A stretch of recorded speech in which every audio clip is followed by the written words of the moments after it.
조선 후기 실학자인 정약용은 오늘날로 치면 법무부 차관을 지냈는데요. 그가 쓴 흠음신서가 사법의 귀감이 되기를 바라는 마음으로 벽에 걸었다고 합니다. 흠음신서에는 당시 일어난 사건들을 어떻게 분석하고 어떤 판결을 내렸는지가 자세히 기록되어 있는데요.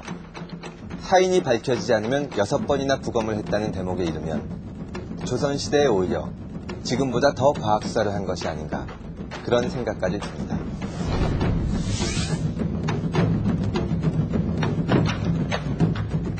실제 흠음신서에 실린 사건들을 보면 수사도 과학적으로 이루어졌지만 판결이 솔로몬은 저리 가라 할 정도로 훌륭한 판결이 많습니다. 정조 22년 황주에서 있었던 일입니다. 선착실이라는 이름을 가진 착실한 엿장수가 있었습니다. 어떤 사람이 이 선착실로부터 엿 2개를 외상으로 먹었습니다. 그런데 이 사람이 얌체족이었는지 외상값을 안 갚는 겁니다. 연말이 되어 외상값을 수거하러 다니던 선착실은 이 사람의 집에도 갔는데요. 여전히 외상값을 안 갚는 거죠. 선착실은 화가 나서 이 사람과 싸우기 시작했고 결국 두 손으로 이 사람을 떠밀게 됩니다. 그런데 엄청난 일이 일어났습니다. 넘어진 사람 뒤에는 지게뿔이 있었는데 이 지게뿔이 넘어지는 사람의 항문을 정확하게 맞추면서 배를 뚫고 나와 결국 그 사람이 사망한 것입니다. 동네 사람들은 동전 몇 입 때문에 사람을 죽인 선착실을 처벌하라고 난리가 났습니다. 그런데 정약용의 판결은 달랐습니다. 지게뿔이란 본래 곧고 예리하지 않은가. 은밀한 곳에 있는 사람의 항문을 지게뿔로 맞추는 것은 사람이 웬만해서는 잘할 수 있는 일이 아니다. 그러므로 선착실에게는 사람을 떠민 죄는 있지만 죽일 마음은 없었던 것이다.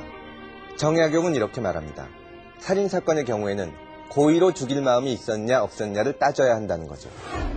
그리고 살인할 고의가 없었을 때에는 정상을 참작해 주어야 된다는 것입니다. 결국 왕 정조는 정약용의 충고를 받아들여 정상을 참작하고 선착실을 석방합니다. 이쯤 되면 정말 솔로몬이 따로 없죠. 물론 오늘날의 법에 따르면 과실치사, 즉 실수로 사람을 죽일 때에는 일정 정도의 처벌만을 받기 때문에 그러한 차이는 있습니다. 그러나 정약용의 판결을 보면 수백 년 전에도 죄의 있고 없음을 따질 때 결과만을 보는 것이 아니라 마음까지 헤아리는 지혜가 있었다는 것을 알 수 있습니다. 흔히 잘못된 재판을 보면 원님 재판이라고 비꼬는 말을 합니다. 조선시대의 재판이 엉터리일 거라고 생각하기 때문인데요. 다산 정약용의 흠음신서에 있는 흠흠이라는 말을 다시 새겨보시기 바랍니다. 흠흠, 삼가고 또 삼가라는 말입니다. 조선시대의 법관들은 법이 나아갈 길을 오늘날보다 더 잘 알고 있었을지도 모릅니다. 사도 억울합니다. 억울합니다.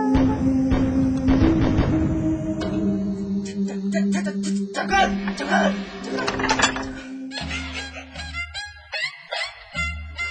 언니? 나 이뻐?